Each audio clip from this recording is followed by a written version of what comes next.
Bom dia, pessoal, tudo bem? Uma parte da turma eu já conversei ontem, hoje eu vou conversar com mais uma outra parte, então como que foi o feriadinho, né? Deu para dar uma descansada, um up na semana, para a gente recarregar as energias e terminar. Quinta-feira, né? Quase no finalzinho dessa semana. Hoje eu vou dar uma leve continuidade com a aula que a gente teve da semana passada. Então eu quis aproveitar a emenda de alguns conteúdos para a gente só reforçar um pouquinho mais nessa aula de hoje, e aí a gente finaliza então a parte de urgência e parte então para a parte dos dentes em si, né? Que nós vamos conversar então sobre o número de dentes, sobre a formação do dente, e aí vai, né? Então o tema da aula de hoje, gente, é sobre urgência e odontopediatria. Gente, na aula passada a gente já falou sobre perrengues que vocês passaram já com algum familiar, priminhos. Eu lembro que a Débora até comentou sobre o perrengue que passou com a prima, né? Exatamente isso, acontece mesmo. E por mais que seja estudante de odontologia, não seja ainda formado, vão pedir socorro para vocês, que é natural, tá bom? É natural. E às vezes a gente precisa dar alguns toques para algumas pessoas, né? Para que pelo menos saibam como conduzir. Urgência, gente. O que significa urgência e qual é a diferença entre urgência e emergência? A urgência, ela não tem risco à vida, já a emergência sim, né? Então, muitas vezes, na urgência da odontopediatria, a gente vai fazer uma análise muito rápida, muito sucinta, muito objetiva, para que a gente consiga adquirir, então, os dados, como que foi todo o trauma, o que aconteceu com a criança para chegar naquele jeito.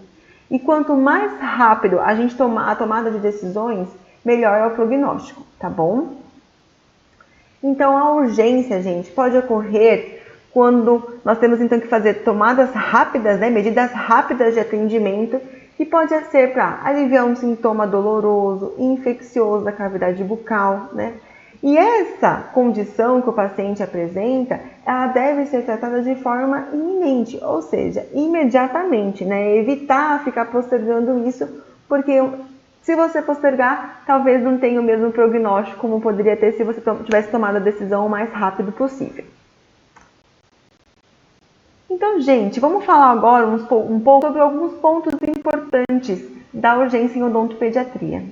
Normalmente, gente, a criança que sofreu um trauma, que passou por algum procedimento urgente, né, seja um abscesso, algo envolvendo aí alguma urgência, normalmente diminui a qualidade de vida. Por quê? Porque o paciente sente dor, né, tem algum incômodo acontecendo, né, e leva o afastamento dessa criança do trabalho e até da escola, né? No caso, né, dessa criança, da escola. E ocorre com mais frequência, gente, em pessoas que não vão regularmente ao dentista. De uma certa forma, assim, até falando de adultos também, né? Às vezes tem criança que começou a andar, né? A mãe não sabia nem que tinha que levar o dentista ainda, estava nascendo e rompeu os primeiros dentes agora, e aí houve o trauma. Lembrando que na aula passada a gente conversou muito sobre a parte de endodontia, né? Falamos sobre trauma, por isso que eu aproveitei o gancho da aula passada para a gente finalizar essa parte de urgência, tá? Então, ela acontece com muita frequência nas pessoas que fazem o tratamento com pouca regularidade no dentista. É a maior procura pelos serviços de urgência é devido às doenças de polpa e periápse, então doenças que têm algum trauma que tem envolvido polpa ou então alguma dor muito aguda, aí a pessoa acaba procurando o dentista, né? A dor é o sintoma mais importante, é o que mais incomoda, que impede as pessoas dormirem muitas vezes, né? Ou então a criança impede que os pais durmam por conta de dor de dente. E o diagnóstico, ele é eminentemente clínico, gente, e complementado muitas vezes por exame radiográfico, a fim de a gente fechar um diagnóstico mais preciso e correto. Então, a urgência em odontopediatria, ela está muito relacionada às pulpites, necrose pulpar, fratura, né, hiperemia, pericementite, abscesso dentoalveolar, cárie muito extensa, muito profunda, fratura de alguma restauração, algum traumatismo alvéolo dentário, algum abscesso periodontal, pericoronarite, as gengivites, periodontites, hipersensibilidade dentinária e as raízes residuais que possam abscedar em algum momento. Então, uma das primeiras causas de urgência é a tal da endodontia, né? Em segundo lugar, vem o trauma. Em terceiro, as dentísticas. Quarto, a ortodontia. Quinto, cirurgia. E sexto, a estômato, tá bom? Uma coisa muito importante hoje eu tive um paciente com gengiva e estomatite herpética. A mãe já estava relatando um incômodo, né, um mau cheiro, procurou um médico, tudo, ninguém entendeu muito bem a causa. Aí falou que estava com problema na garganta, na parte respiratória. Eu sei que foi desenvolvendo para uma gengiva e estomatite herpética. O menino tem 2 anos, a boquinha estava toda lesionada, 5 dias com febre, 5 dias sem se alimentar. Às vezes, dependendo do caso, a gente opta então por encaminhar essa criança para o pronto-socorro para ser internada, para que ela possa ter pelo menos aí os nutrientes restabelecidos, né? Então essa criança ela pode aí ter uma desidratação muito grande, né? Então são pontos que a gente sempre vai prestar atenção, principalmente quando a gente fala em odontopediatria. Uma criança que às vezes não vai corresponder, não vai se expressar da mesma forma como o adulto se expressa. Então a urgência em odontopediatria, como a gente falou, o number one, né, é de origem endodôntica. São as famosas pulpites, né, aquela dor de pulpite que ninguém dorme, que sente um coraçãozinho dentro do dente, exatamente. E que se evoluírem, podem sim chegar até uma necrose e um processo de abscesso, né? Claro que a gente se preocupa com abscessos, que podem evoluir sim para uma angina de Ludwig, e com isso até deixar essa criança, causar morte, né? Deixar essa criança internada aí por conta de um risco de sepse. Então, quando a gente tem... Deixa eu só passar aqui. Pronto. Opa! Vamos voltar aqui. Deixa eu só passar essa parte. Pronto. Voltando aqui. Em relação às pulpites, né? O que nós temos então? São episódios espontâneos, então essa dor não tem às vezes nada desencadeia, simplesmente a dor começa a aparecer, né, de forma intermitente ou contínua, né? A dor ela é agudinha, ela é chata, aquela dor que incomoda. Analgésico ou anti-inflamatório, eles não são capazes de remover esse quadro doloroso, então essa dor ela permanece contínua, é claro que um pouquinho menos intensa, mas mesmo assim ela não é capaz de remover por completo a sintomatologia. E a radiografia, gente, ela não vai mostrar a alteração, né? A gente vai observar, é claro que tem uma cárie, né? O dente suspeito, tá bem? De uma lesão de cárie profunda, alguma restauração extensa, ou até um traumatismo com exposição pulpar. Mas não necessariamente a gente vai observar aquele quadro todo agudo como a gente pensaria. E o que a gente faz, então, diante de um quadro de pulpite? Ainda vocês não tiveram endodontia em dentes descidos, essa seria uma outra aula também, que é extremamente interessante. Eu vou dar uma pincelada nessa parte e a gente entra mais profundo depois em endodontia de dentes descidos, tá? Então, como toda dor, a gente vai ter que anestesiar primeiro. Anestesia primeiro, acalma essa criança. E é claro, como vocês já tiveram anestesia em odontopediatria, vocês já sabem. É necessário primeiro passar o anestésico tópico, secar bem, deixar por 2 minutos esse anestésico tópico fazendo aquele efeito, para depois sim fazer essa técnica anestésica, né? Então anestesia o dente, remove todo o tecido cariado com cureta, brocas, né? E remove então o teto da câmara pulpar com as brocas. Faz o deslocamento da polpa das paredes da câmara pulpar com a cureta afiada e faz o corte da polpa na entrada dos canais com coleta afiada. Faz a hemostasia com um penso de algodão e faz a aplicação da pasta Guedes. O que é essa tal de pasta Guedes? Canais em odontopediatria, a gente não obtura igual dente permanente com cone principal e acessórios. Por quê? Porque o dente ele vai sofrer uma risólise. O que é risólise? Calma. Risólise é quando o dente permanente ele come, tá? Come a raiz do dente descido para que ele fique mole e com isso ele caia com o tempo e o permanente ele nasce, tá? Ele rompe. Então, para isso a pasta precisa ser reabsorvível. Ela não pode lesionar o dente permanente e causar nenhum dano a esse dente permanente. E ela tem que ser duradoura. Então, nada mais é do que essa pasta Guedes, um antibiótico que vai permanecer nos condutos radiculares e ela é radiopaca. Ou seja, quando a gente faz a tomada radiográfica, a gente vê que aquele conduto ele está preenchido, tá bem? Então é fácil a gente observar que houve o tratamento endodôntico, ele está corretamente feito.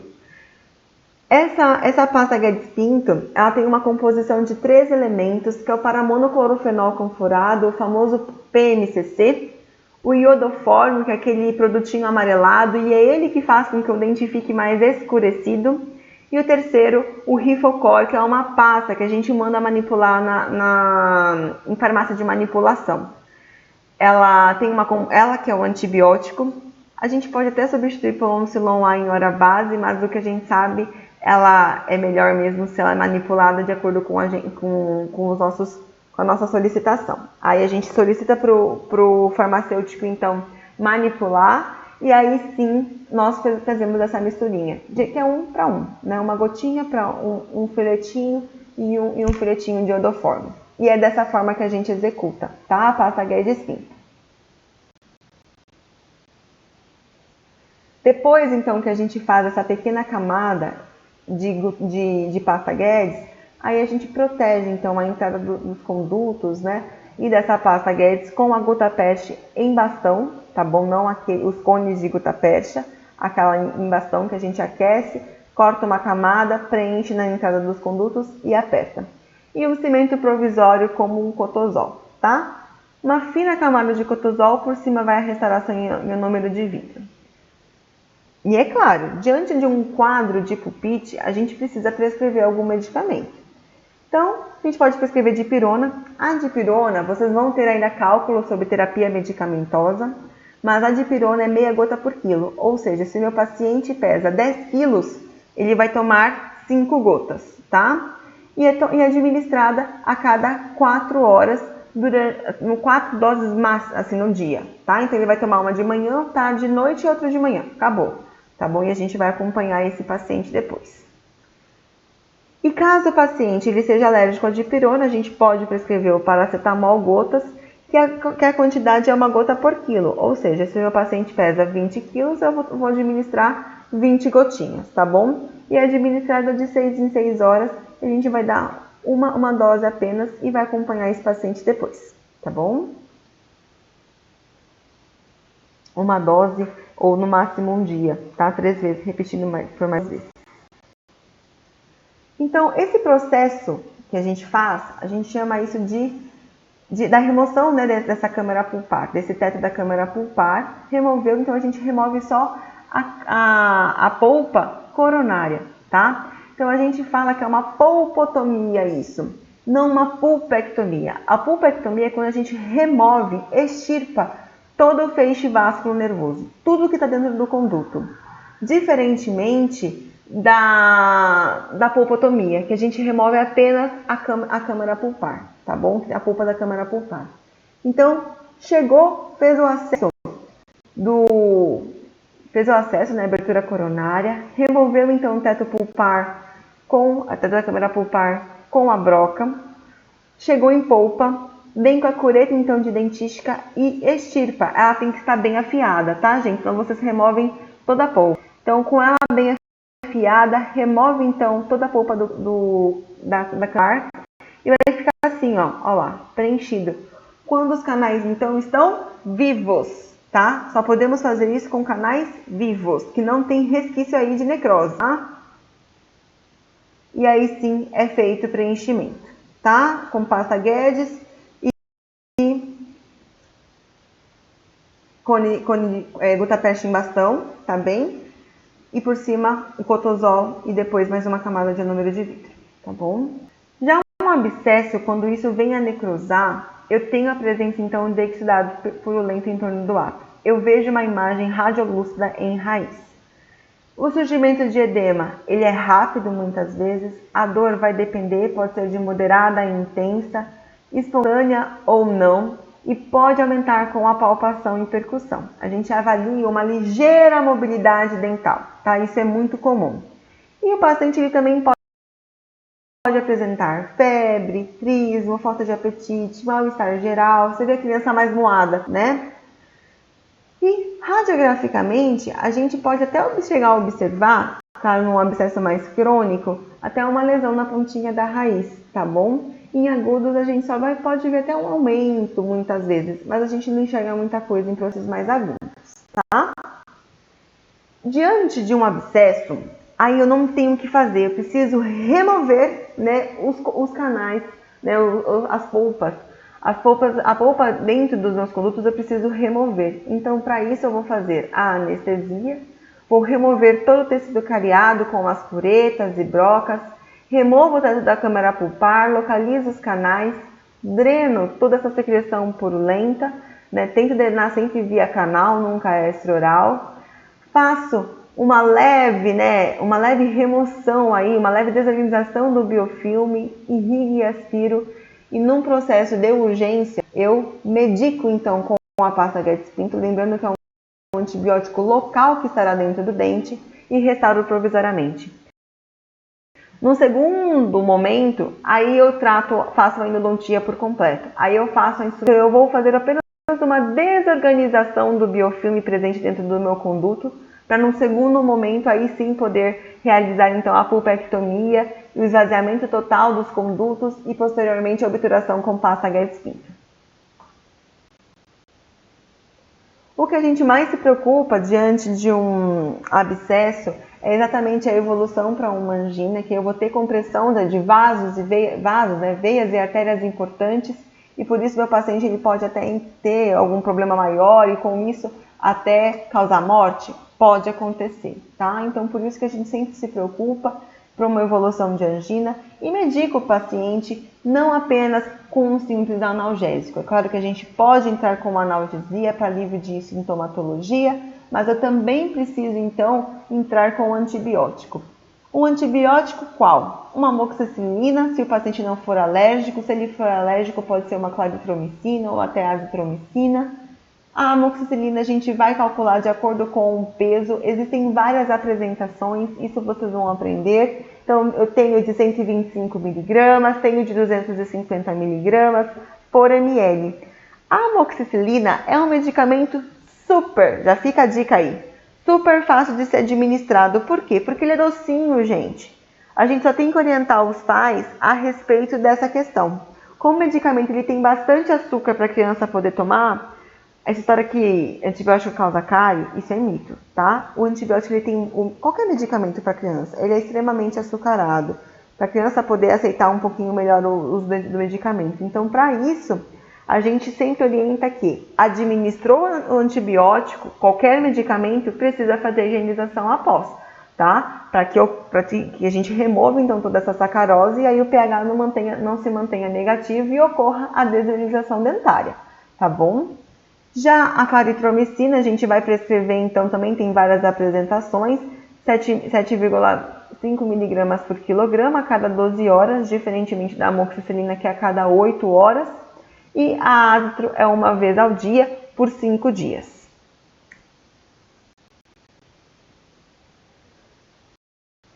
Quando a gente conversou na semana passada, a exposição, né, da polpa, eu falei sobre uma parte sobre fratura, né? Eu acho que vocês devem se lembrar. E urgência, gente, ela está muito relacionada a traumatismo, né? Não só as dores mais agudas, mas também a parte de trauma, que é muito comum acontecer em odontopediatria, porque como eu expliquei para vocês, o cérebro ele está em formação, que é o que dá equilíbrio para a criança. E aí por isso que a criança parece às vezes um João bobo, né? Vai andando e parece um Joãozinho bobo porque ainda não estabeleceu esse equilíbrio por completo. Então toda vez que aconteceu uma urgência e você vai atender, se que foi um trauma, você tem que perguntar essas 3 palavrinhas aqui mágicas. Onde, quando e como que foi. E vocês vão perceber que quando vocês chegarem no quando, sempre já fiz uma semana, no mínimo 2 dias já se passaram. Outro dia eu escutei um trauma de um bebezinho, que já tinha feito mais de uma semana, a mãe estava esperando o dente voltar a endurecer. Eu falei, assim, depois que ela já esperou, eu falei assim, já era. Qualquer terapia que eu precisava fazer, já passou muito tempo, né? Então tomar muito cuidado, a gente não pode esperar. É isso que eu oriento muito os meus pacientes. Não dá para esperar. Aconteceu o trauma, me avisa. Se eu não conseguir atender, eu vou te orientar, pelo menos para você diminuir qualquer dano que a gente possa causar nos dentes permanentes, ou então um dano maior que possa acontecer no tecido. Então essa é pelo menos informação, eu sempre repasso para os meus pacientes e friso muito. Na verdade eu falei assim para um outro pequeno, essa semana passada. Falei assim, ó, você pode quebrar qualquer coisa. Que ele falou que ele foi pra escola, que ele tinha brincado, que ele tinha caído muito no chão. Aí eu olhei pra cara dele, como assim você caiu muito no chão? É, tia, eu caí. Eu falei, mas você não bateu a boca não, né? Ele, não. Eu falei, isso aí. Você pode bater qualquer coisa, menos a boca. Falei pra ele, protege a boca. Não pode quebrar qualquer osso, menos o dente. Combinado? Menos o osso da boca, falei pra ele. Que a nossa maior preocupação é a nossa área, ainda mais sabendo que a criança está em desenvolvimento, né? Então, quando a gente tem a fratura, um trauma, eu posso ter o comprometimento das estruturas de suporte ou apenas da estrutura dental. Quando a estrutura dental, esmalte, dentina, a gente faz uma restauração e resolve. A partir do momento que eu tenho um comprometimento da polpa, aí eu tenho que fazer um tratamento um pouquinho maior, como a endodontia. E quando eu tenho as luxações, é claro que eu vou ter que agir com contenção para evitar que esse dente se mantenha essa mobilidade, né? Então a gente tem uma fixação melhor desse elemento para evitar uma fratura ou então até uma avulsão desse elemento dental. Pior do que aspirar, né? Acho que a questão da aspiração ela complica um pouquinho mais, que aí o paciente ele tem que internar e ir para o centro cirúrgico. Mas pelo menos se o paciente manter a retenção desse dente já ajuda bastante. Então, como eu disse, quando a fratura, né, nas estruturas dentais, fratura coronária, tudo bem, fratura de esmalte dentina, ok, a gente até faz uma restauração. Polpa, atingiu polpa, aí o bicho já vai começar a pesar, né, vai ficar feio a coisa. Por quê? Porque talvez eu tenha que fazer uma pulpectomia, né, ou uma polpotomia ou uma pulpectomia. Isso vai depender, como que eu vou saber, Pro? Isso vai depender do tempo e aonde o paciente caiu, né? Se for um local extremamente contaminado, um parquinho onde tem cocô de cachorro, cocô de gato, e aí a contaminação é bem maior. A chance de a gente evitar necrose é muito menor, tá bom? Então, a gente sempre vai analisar o que aconteceu, o momento e quanto tempo o paciente demorou para chegar até seu consultório. Dependendo, você vai condenar, e em vez de você fazer uma polpotomia, você vai fazer uma pulpectomia. Então eu vou fazer um resuminho do que a gente já conversou na semana passada a respeito então dos tipos de traumas que podem acontecer, né? Então nós temos a concussão, que é aquela batida, houve a batida, porém não teve mobilidade, né? Mas o paciente ele sente uma sensibilidade quando movimenta o dente. Radiograficamente a gente não avalia nada, mas a gente precisa fazer alguma coisa? Restringir a dieta, né?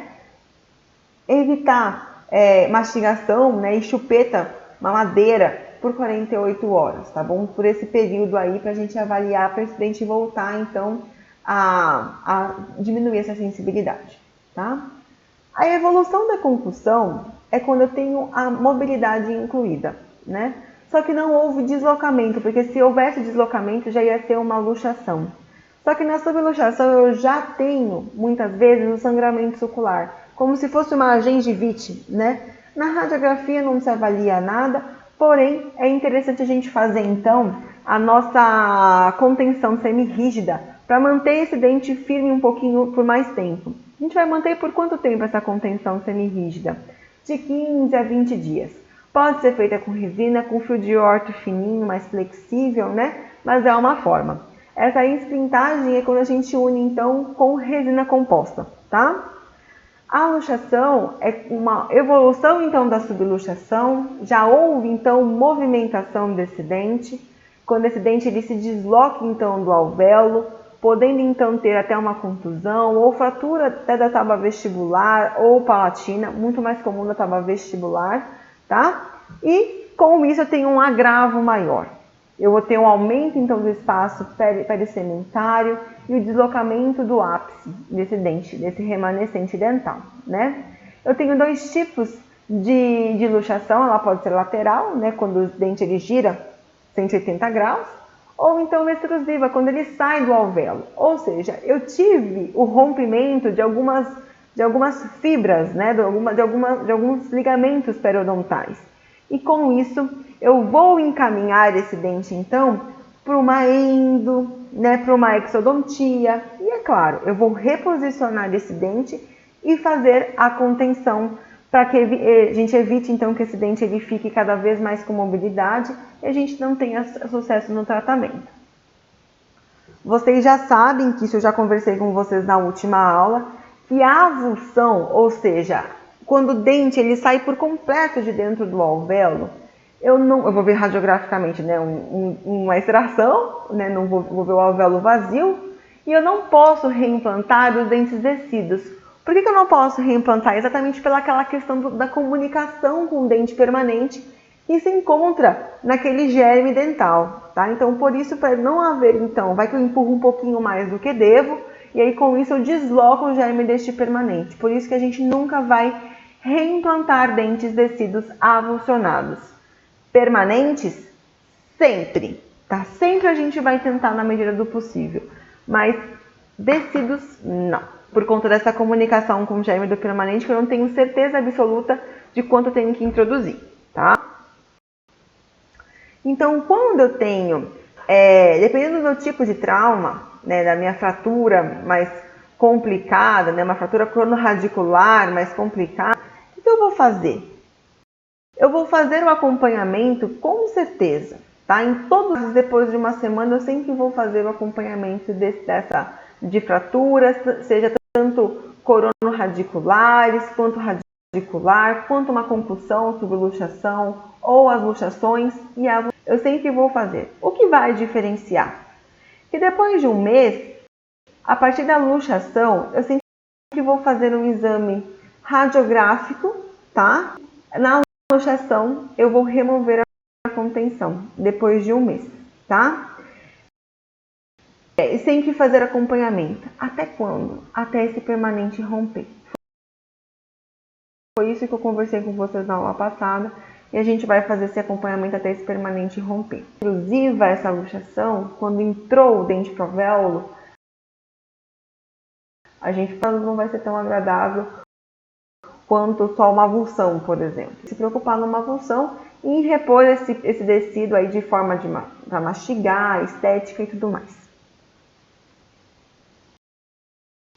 Os traumas, gente, eles podem variar, é claro que eles não são muito agradáveis vistos, né? Uma fratura em porção radicular muitas vezes não vai ter solução, é um dente permanente, eu sei, o que ele gostaria muito de evitar, mas vai optar pela extração. É claro que a gente pode usar a coroa deste permanente para fazer uma prótese, né? Uma coroa pelo menos para ficar por um tempo, até que o paciente ele defina fazer um implante, ou então até que o paciente cresça o suficiente para que a gente possa realizar o implante.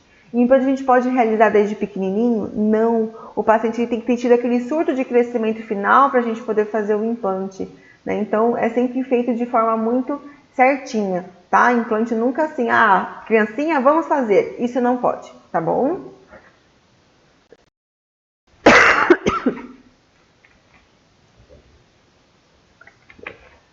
De luxações exclusivas, né, que eu tive, então, um movimento mais para vestibular, nesses casos a gente vai fazer o quê? Faz a contenção, mantém isso por 20, faz o acompanhamento. É claro que depois ele vai fazer a troca normalmente. O permanente ele pode vir com alguma alteração, pode ser a raiz do tecido, dependendo da forma, na época que ele estava sendo formado esse permanente, pode tocar sim a coroa desse permanente e com isso resultar em alguma hipoplasia, alguma manchinha aí, variando a coloração de acordo com a extensão do trauma. A avulsão, então, só relembrando que nunca vai ser reiimplantado. É claro que a gente fica assustado, a gente pensa em fatores de crescimento, né, em estética, porque a tendência é a língua ir para esse espaço que ficou ausente o elemento dental. Só que reimplantar a gente nunca vai pensar e vai pensar sim em outros meios, né, em algum mantenedor de espaço estético funcional. E se a criança for pequenininha, vai poder usar uma prótesezinha. Se ela for pequena demais, a gente vai pensar em algo mais fixo, para que a criança não perca com facilidade, nem com o risco de aspirar, sei lá, sem querer alguma coisa do tipo, né? E é claro, gente, aqui ó, traumas de criança com pequenidade. Eu tô falando aqui de um bebezinho de 1 ano e meio estourando, tá? Com esses 4 incisivos aqui. Cai e bate, a criança não tem o reflexo de colocar a mão na frente. E que os dentes acabam sofrendo esses traumas, tá? Então, gente, quais são as condutas que a gente tem que tomar diante de um trauma? Então, avaliar a manutenção do dente descido e a possibilidade de a gente manter esse dente descido, tá? Cuidado sempre, mas sempre cuidado com o sucessor permanente, com esse germe permanente. E sempre avisar para os pais que pode acontecer alguma alteração. O que vai acontecer é uma caixinha de surpresa, tá? Você vai verificar a possibilidade de restaurar, de voltar à estética, né, de voltar à fala normal, às funções normais, mas às vezes nem sempre na primeira consulta você vai conseguir fazer, você vai conseguir eliminar o sangramento, conter o sangramento, né, fazer a sutura, muitas vezes anestesiar, fazer a sutura, mas vocês vão ver a euforia dos pais, o desespero deles, porque muitas vezes eles se culpam. Mas por que eu fui deixar a criança sozinha? A gente já foi, os porquês já foram, né? A gente não tem que pensar em se culpar, tem que pensar daqui pra frente, o que a gente vai resolver nesse caso, né? E se necessário, a gente usa então a contenção de 15, 20 até 30 dias, tá bom? Até um mês. Orientar sempre uma alimentação mais líquida, pastosa, de morna fria, evitar os estímulos de temperatura também, para que esse dente às vezes evite uma necrose, tá? Tem gente que fala assim, põe gelo direto no dente. Tome cuidado, às vezes a polpa também ela foi injuriada e qualquer reação de estímulo de temperaturas muito extremas, ou muito quente ou muito frio, eu posso ter sim um comprometimento pulpar, tá? Então, essa alimentação ela vai ficar restrita por um tempo, até 3 dias, até uma semana, para você reavaliar de novo e depois reintroduz, tá? A terapia medicamentosa ela vai depender diante do quadro clínico dessa criança, diante da dor, diante da onde ela caiu, né? Se é diferente ela cair dentro de casa, né? E é diferente ela cair na rua, no asfalto, aonde a gente sabe que passa milhões de coisas, né? E o acompanhamento radiográfico. Hashtag fica a dica, prestem atenção. Acompanhamento radiográfico ele sempre tem que existir diante de uma urgência, tá? Diante de um trauma. Não se esqueçam disso, tá bom? Paciente caiu, bateu, radiografa.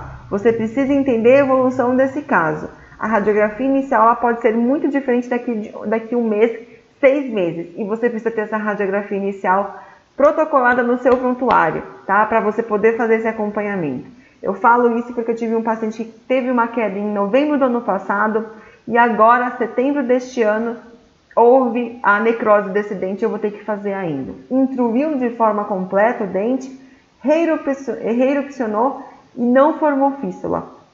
De um tempo para cá, o paciente teve fístula e ainda a coloração que estava um pouco diferenciada, mas coloração vocês já sabem que não é vínculo nenhum em relação a tratamento endodôntico, mas de qualquer forma eu acompanhei radiograficamente, dessa vez eu vi a lesão. Então eu falei, agora a gente vai tratar o canal, eu falei, agora não tem escapatória.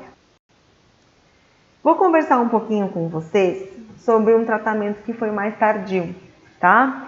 De um paciente que procurou a instituição depois de alguns dias, tá bom? E isso é um pouquinho complicado pra gente. Por que é um pouquinho complicado? Porque um traumatismo tardio, às vezes a gente vai ter necrose já óssea. Então, por isso que a gente fala, tem que radiografar, tem que avaliar. Se o profissional não saiba, indica para outra pessoa. O que não dá é, às vezes, a gente passar a informação errada, como foi o caso, tá? Então, o menino com 4 anos de idade, cerca de 15 quilos, sem alterações importantes na anamnese, ele bateu, né? Sofreu um traumatismo dental na bateria anterior superior a 7 dias. Fazia uma semana que ele tinha caído. Segundo o responsável, após a queda, ela foi até o PS e tudo e foi realizado o primeiro atendimento de urgência. Foi avaliado clinicamente e observou o quê? Que o incisivo central superior, o esquerdo, né, o 61 e 62, superior central, então, e lateral, superior esquerdo, tinham sido avulsionados, ou seja, saiu por inteiro, né? Só que foi avaliado apenas clinicamente, né? E o cirurgião dentista medicou então com analgésico e fez uma orientação em relação à dieta pastosa por 3 dias e encaminhou para o serviço odontológico. Então o responsável ele procurou o centro da faculdade, isso pode acontecer com vocês também, tá? Pode acontecer na nossa clínica de pediatria. Então o que faltou de informação, né? Onde? Como que ocorreu esse trauma, né? Conta pra mim, como foi que ele caiu? O local da queda estava muito sujo? Foi medicado? Como que foi medicado? Né? Informações mais complementares. Vacina. Está com as vacinas em dia ou não? Eu preciso perguntar sobre isso. O médico pediatra avaliou o filho? Teve algum trauma? Fazer alguma radiografia? Fez alguma radiografia que complementasse então o nosso diagnóstico? Alguma radiografia periapical, panorâmica ou tomografia computadorizada? Tudo que for para auxiliar, gente, vai ser bem-vindo, tá? Mas diante de um trauma, como a gente sempre diz, é obrigatório radiografar. E olha lá, a radiografia periapical, olha lá a técnica que a gente comentou com vocês na aula passada, né? Uma periapical modificada, então, que eu pego o filme de adulto e coloco na horizontal, tirando então sempre radiografando sempre de canino a canino descido, né? Olha lá. Eu vejo realmente uma região desdentada, né? Tenho aqui 2 dentes, outro dente aqui. Mas espera lá, o que é isso aqui? O dente que foi dito, que tinha sido... na verdade ele intruiu. A minha coroa do lateral tá aqui, ó. Olha a coroa do lateral. E o meu incisivo central tá lá para cima, tá? Então, olha aqui, ó. O lateral e o central e a coroa aqui do meu permanente. É confuso porque os germes estão assim, né? Igual essas pokebolas que vocês estão vendo. Mas, gente, um trauma sempre tem que ser radiografado. Não radiografado, eu posso dar o diagnóstico errado. O diagnóstico foi avulsão. E, na verdade, foi intrusão que aconteceu. Intruiu tanto o central quanto o lateral. A tendência era o quê? Reerupcionar? Talvez sim. Mas houve fratura, além disso, da tábua vestibular. E com o passar de uma semana, houve necrose dessa tábua vestibular e teve que fazer a remoção dessa necrose toda, né? Então, clinicamente, a gente avalia. Está tudo muito cruento. Em uma semana, isso aqui tinha que estar muito mais cicatrizado. Tem alguma coisa de errado.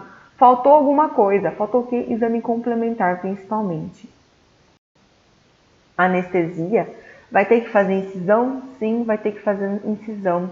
Só que antes de anestesiar, é claro, gente, que eu posso fazer uma técnica de manejo nessa criança. Eu posso explicar como vai ser e tornar o processo muito mais tranquilo e menos traumatizante. Porque, poxa, é um procedimento cirúrgico. Não vai ser gostoso fazer isso, mas vai parar de incomodar. Esse incômodo que a criança sente vai parar.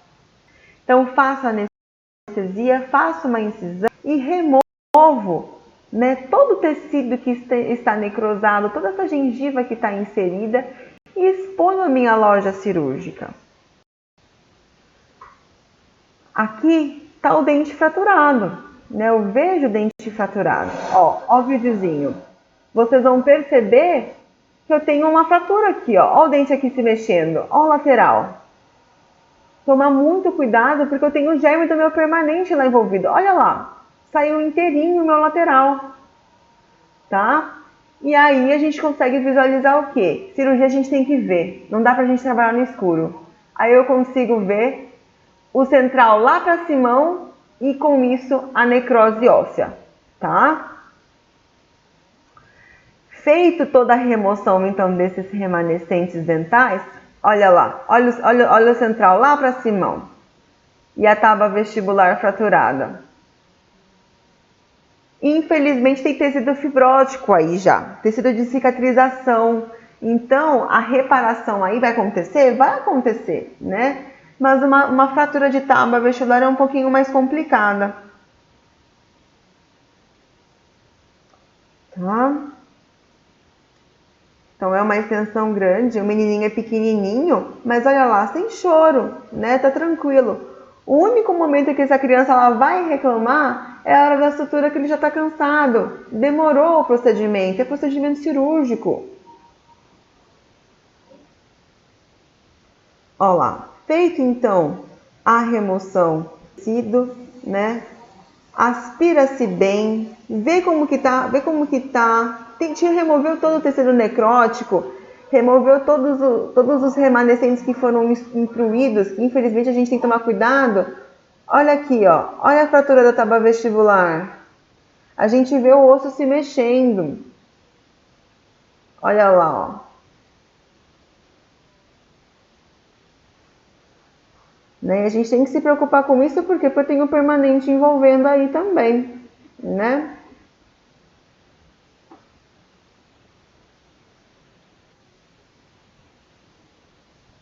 Tá? Faz a remoção então total,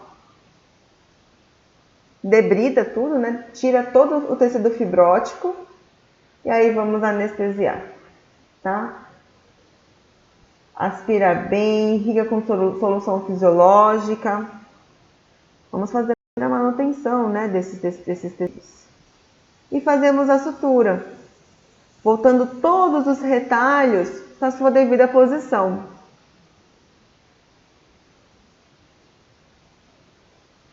Tentando manter o mais próximo possível, evitando uma amostra, então, de qualquer tecido ósseo. Tem que fechar tudinho, tá? Não pode deixar osso exposto. Sempre coberto por gengiva.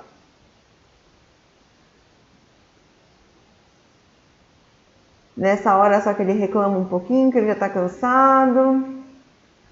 Mas em nenhum momento chora. E é claro que a gente vai falar que vai fazer uma sutura, a gente vai falar que vai dar uns lacinhos, da forma mais tranquila possível. Olha lá. É claro, essa criança vai precisar de uma reabilitação? Com certeza. Olha lá, os dois remanescentes. Esse é o pós-operatório imediato. Teve então fratura vestibular, necrose óssea, por conta da quantidade de dias que ficou após o trauma sem o correto procedimento. Os dentes ficaram lá incluídos e começaram a tentar reerupcionar, mas tinha fratura também, então com isso houve um impedimento, tem que fazer a exo, não tem jeito, tá? Então olha aqui, ó, olha o pós, depois da suturinha bonitinho, né? 7 dias então a remoção da sutura e depois de mais 15 dias a gente avalia. Olha a cicatrização, olha a diferença dos 7 dias que estava para aquele caso, que tinha sido avulsionado, e para a diferença agora com a remoção do dente. E aí, acabou? Terminei? Né? Fiz o procedimento cirúrgico? Já era? Depois que eu fiz a parte né, a cirurgia, que vocês gostam tanto de cirurgia, aí eu tenho que fazer as orientações. Tenho que medicar, orientar a higienização, que tem que fazer a higienização dessa sutura, ficar em observação se essa criança vai ter por acaso alguma hemorragia. Eu falo que é vida de rei ou rainha. Tem que ficar lá com o pezinho para cima, né, tranquilinho, nada de abaixar a cabeça, ficar carregando peso, de ficar pulando. A criança tem que ficar tranquila.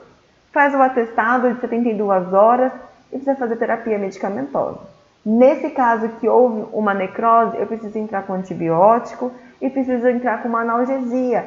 Afinal, eu tive uma incisão, né, tive corte, tive exposição desse tecido todo, então estava incomodando. Precisa medicar, tá? Então, essa é a principal conduta que a gente tem que fazer diante de traumas, tá? Certo, pessoal?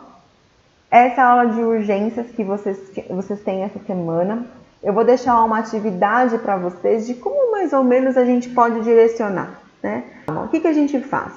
Eu gostaria que vocês fizessem um mapa mental. O que é um mapa mental? Diante de um traumatismo, diante de uma urgência, o que eu posso fazer? Ela pode ser oriunda de duas formas, né? Pode ser oriunda de endodontia ou então de um trauma, né? Esse trauma vai ser como? Fratura, eu vou ter que fazer um procedimento cirúrgico? Perfeito, e qual o caminho que eu tenho que fazer? Quando eu faço uma polpotomia e quando eu faço uma pulpectomia? Quando eu tenho polpa viva, eu posso fazer uma polpotomia. Quando eu tenho necrose pulpar, eu tenho que fazer então uma pulpectomia. Então eu gostaria que vocês fizessem um mapa mental. Eu vou fazer um forms para vocês sobre todo o caminho. Qual o caminho que vocês têm que fazer diante das tomadas de decisões, diante de um procedimento de urgência? Que vocês precisam ter o pensamento rápido e agirem de forma precisa. E não esqueçam, toda urgência sempre é obrigatório vocês realizarem uma radiografia periapical. Se for região anterior, periapical modificada, que vai atingir de canino, canino e atingir também o remanescente permanente, né? O gêmeo permanente. Então, tudo isso eu consigo avaliar. Então, vocês vão me colocar o passo a passo diante das tomadas de decisões nesse mapa mental, tá? Eu vou deixar um exemplo para vocês sobre mapa mental no nosso AVA. A nossa aula estará gravada, então, no encontro 4 na aula. O link da aula vai estar gravado nesse local. E na pós-aula, a atividade do mapa mental, para que vocês possam, então, me direcionar qual é o momento de cada procedimento, o que eu realizo. A parte do conteúdo, né, de endodontia, como que eu realizo a endo, fiquem tranquilos. Como que vocês vão executar o procedimento, isso vocês terão ainda em uma outra aula, tá? Ainda eu citei algumas coisas, mas ainda vocês terão isso mais aprofundado. O importante é, teve o trauma, o que eu tenho que fazer? É um trauma de dor, de canal ou uma fratura? O que eu tenho que executar? E quais as tomadas de decisões vocês têm que fazer? Então, vocês vão me colocar em tópicos isso, tá? E direcionar quais são os pontos de partida que vocês terão que fazer, tá bem? Então, eu vou fazer esse forms e vou pedir para vocês executarem um mapa mental sobre urgência em odontopediatria, tá bem? Uma ótima semana para vocês, muito obrigada pela atenção e a gente se vê em breve. Um beijo, boa semana para vocês, pessoal!